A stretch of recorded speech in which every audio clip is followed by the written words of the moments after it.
What's going on, YouTube? Welcome back to another session of the Dating Insights Lab. I'm Coach Nate, and today I want to cover something very unique that I don't really hear anybody else talking about in the dating tips world, if you will, but I want to cover it. And what that is the clandestine, meaning trying to make rendezvous and dates and all that kind of stuff with people that live far away, and in your mind it almost sounds poetic. Oh, they live 2 hours away and they're the only one for me, but it puts a major strain on your dating life. We'll dive into that, why you shouldn't do it, and how to fix it. So let's dive in. First thing I want to do real quick is just define again that clandestine dating, meaning trying to make it work with somebody that lives far away from you, that is, and even if they don't live far away, maybe it's just really tough for them to nail down time for you. An example might be maybe you work first shift and they work third shift, and the moon has to align and the stars have to align, and everybody's got to find babysitters for their kids, and all this crap needs to happen just so that you can hang out for a 1 hour coffee date or something like that. So I'm here to tell you, it's silly, it's difficult, and your initial stages of dating should be relatively easy, but I'll dive into that a little bit later. So now that you know what I mean by clandestine, out of the gate, as a dating coach, I'm going to tell you it is a waste of time. So just like I just said, your initial stages of dating should be fun and easy, meaning the person that you're trying to go out with, your schedule, it shouldn't take a lot for your guys' schedule to align a little bit so that you can maybe hang out for a 30 to 60 minute coffee date and kind of get that relationship going, find out who each other is, where each person kind of comes from on things, and get to know each other a little bit. One of the big reasons why not to do that stuff is it's a waste of time. So if you're a single person, you're probably watching this because my whole channel is dedicated to getting you into a serious relationship that you actually want to be in, that is, somewhat fulfilling. Now, I'll qualify that. You shouldn't get your life fulfillment out of a relationship or out of dating, something like that. But you do get some fulfillment out of it. It's reciprocal, meaning that, like in my relationship, my wife does cool things for me, I do cool things for her. We work as a team together in most aspects. So to me, trying to make something work with somebody that lives like 2 states away, 2 hours away, works a completely opposite shift, and they're not able to switch that around, and you're not willing, like all that difficult stuff, it's a waste of time. It is. I'm sorry. Your initial dating stages, again, should be relatively easy. This person wants to get to know you, they're attracted to you, you're attracted to them, so you want to get to know them better, and it should come together. Now, I'm not saying that the initial stages can't take a little bit of work. Sometimes, yeah, you got to finagle a schedule. Sometimes you got to say no to a family member to hang out on a Saturday afternoon because you're going to hang out with your, dating the person that you're trying to go out with that afternoon instead. Like, yeah, of course, there's a minor amount of sacrifice. There's a minor amount of work involved. Maybe you got to drive 1 hour to go see them. Whatever. That's pretty well in that realm of normal, which is where we want you to be. When stuff starts to get really difficult and abnormal and out there, if it's in the initial dating stages, I'm here to tell you, you're probably much better off finding somebody that is more local, more in your area, is willing to make more time for you, as they're going to be more dedicated to you short-term and long-term. The next thing is, before I got married, and even while I've been married, and in courtship stages, stuff like that, I used to really like to talk to couples that have been married for 30 years still happy.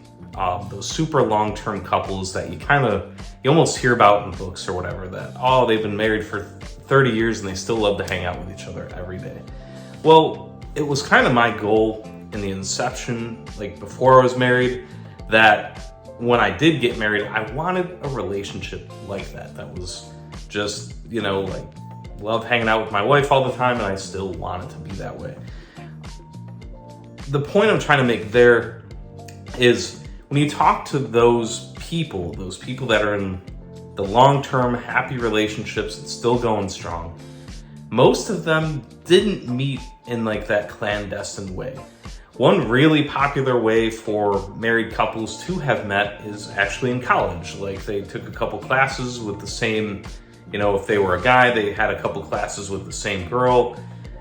Through that, they started to get to know each other, then they were dating. They both graduated, decided like, hey, we really want to make this work, and made it work and got married, and Or a lot of people maybe met in high school, or even though I've preached against it, maybe they met at a job somewhere along the way and made it work, whatever.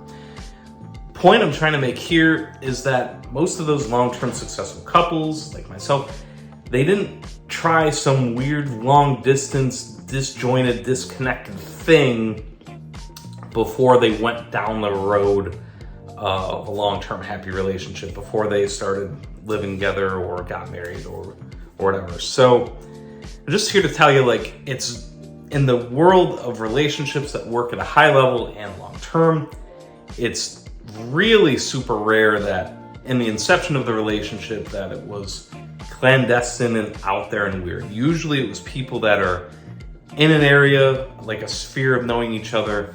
They got to know each other better, deeper, more, and the relationship escalated. Number 3, almost argument against the clandestine stuff, is the relationship is literally going to be hard at the beginning in the stages where it should be easy. So in your normal dating process, the initial stages are supposed to be kind of fun, like you're getting to know this person.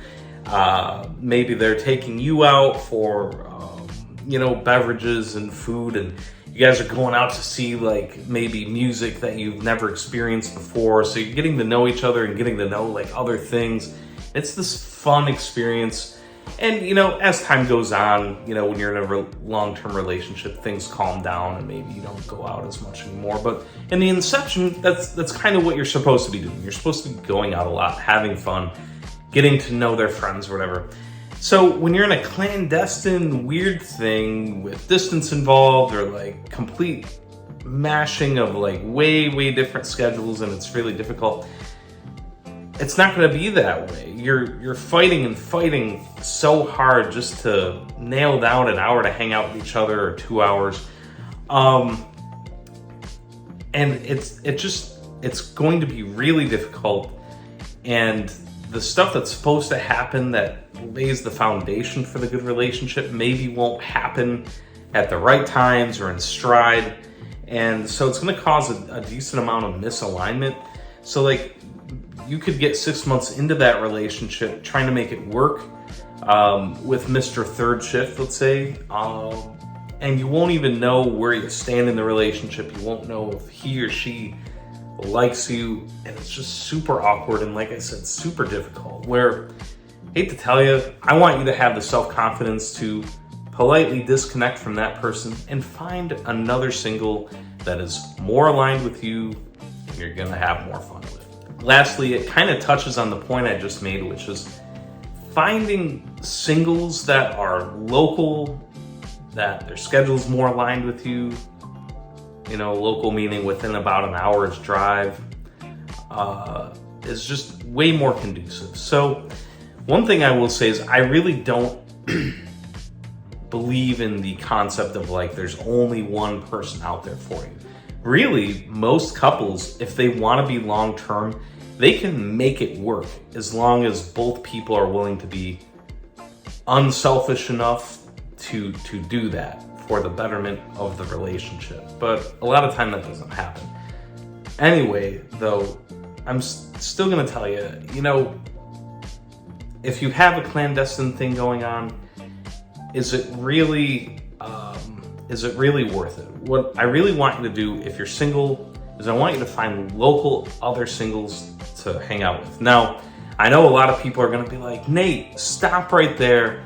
I've been on dating apps for years and I have it narrowed down to my geographic area and nobody messages me, nobody gets back or whatever. Well, number one, I'm gonna invite you to watch some of my other videos that concern online dating messaging. A lot of it in there is how to set up your profile, such like that. So definitely subscribe to the channel and watch, because I believe that I can help you. But what I will tell you is if your mindset's right and you have everything set up, even if you live in a relatively small town where there's not a lot of like population dots on the map around you, if you have things set up well, you can have a very abundant life, this dating life, despite all of that. But there's certain steps, like if your dating life is not abundant and you're having a tough time, there's something there that's holding you back. So you'll have to do some thought on that, into what it literally is that's holding you back. But again, finding local singles that want to get to know you better solves all of these problems in the inception. So you won't be trying to drive 2 hours. You're not going to be, again, fighting schedules to make it work with somebody that works opposite shift from you.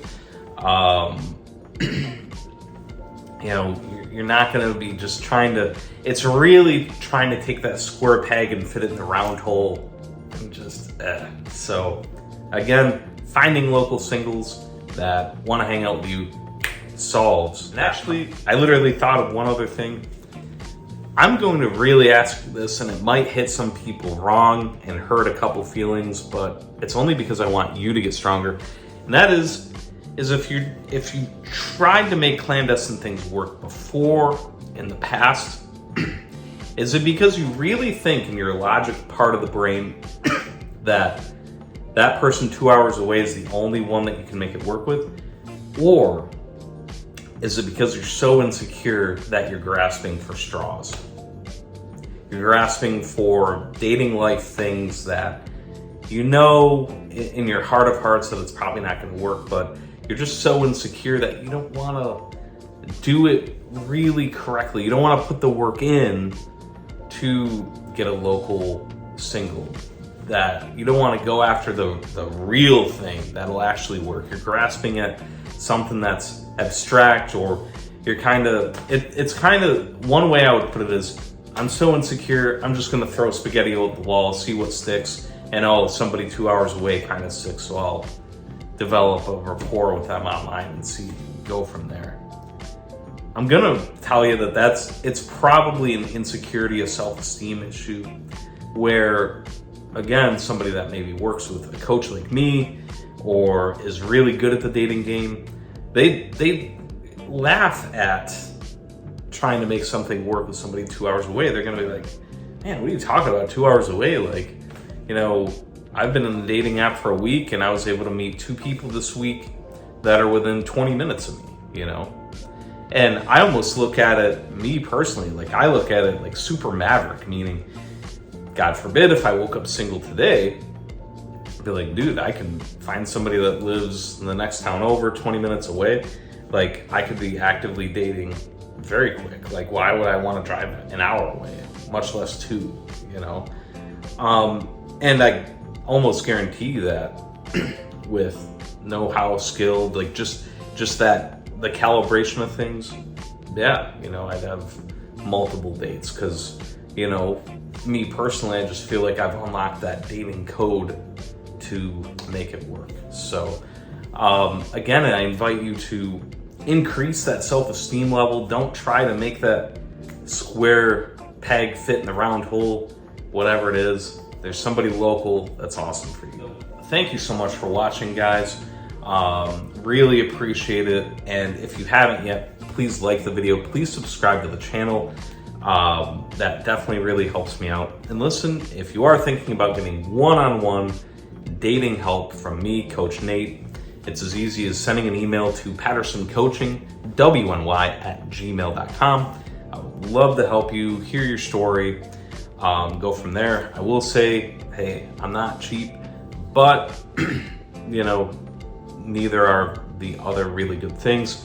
I've had a bunch of clients already get awesome success, and I want you to be in that group too. You know, when I have a client, I'm really dedicated to their result, and I'll just keep working with you until you get what you want out of your dating life, until you're comfortable with it, and that, yeah, maybe you find somebody awesome, but also you'll be so confident and in yourself that even if you find somebody, like when you're working with me, if that relationship doesn't work out, then once you're out of that relationship, you'll know exactly what to do once you get back on that dating scene again and to find another really good candidate. So again, thank you so much for watching. Please like and subscribe, and we'll see you in the next one.